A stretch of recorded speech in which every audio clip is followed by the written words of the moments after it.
আরে বল। ফ্রি আছিস? হ্যাঁ হ্যাঁ হ্যাঁ বল। শোন, আরে রাহুল কালকে আমার সাথে ব্রেকআপ করেছে আর আজকে রিয়ার সাথে না না না, আমি যাবো না, মাসিদেরকে তো পাঠিয়ে দিয়েছি।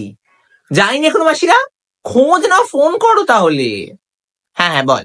হ্যাঁ, যেটা বলছিলাম যে রাহুল রিয়ার সাথে ডেট করছে, লাইক রিয়েলি মানে না না, ওটা দিও না, ওটা বাচ্চাদের জন্য। না না না, আলাদা আছে তোমাদের জন্য, খাটের ভেতর রাখা আছে, দেখো নিচে নিচে। হ্যাঁ পেয়ে যাবে, দেখো। হ্যাঁ হ্যাঁ হ্যাঁ বল, কি বলছিস? বলবো? হ্যাঁ হ্যাঁ।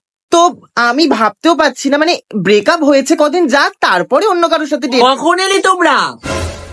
এই বসো বসো বসো, এই মামুনি আসেনি? আরে বাবা, কেন আনলে না কেন? এই বসো বসো, আমি কোল্ড ড্রিঙ্ক আনতে দিচ্ছি। হ্যাঁ বসো বসো বসো বসো। হ্যাঁ রে বল, তুই বল তুই বল। তো লাস্টে রিয়ার সাথে ডেট করছে, মানে আমি এত চিপ ছেলেকে ডেট করেছিলাম যে। হ্যাঁ আনতে পাঠিয়ে দিয়েছি, বসো বসো। হ্যাঁ এক্ষুনি আসবে। হ্যাঁ হ্যাঁ বল রে। তুই কি ব্যস্ত আছিস? আরে তোর জন্য কিসে ব্যস্ত, বল। তো ওই রিয়ার কথা বলছিলাম যে। কে রিয়া? আরে রাহুল যার সাথে ডেট করছে। রাহুল? রাহুল তো তোর বয়ফ্রেন্ড। রাহুলের সাথে আমার ব্রেকআপ হয়ে গেছে, তুই শুনিসনি?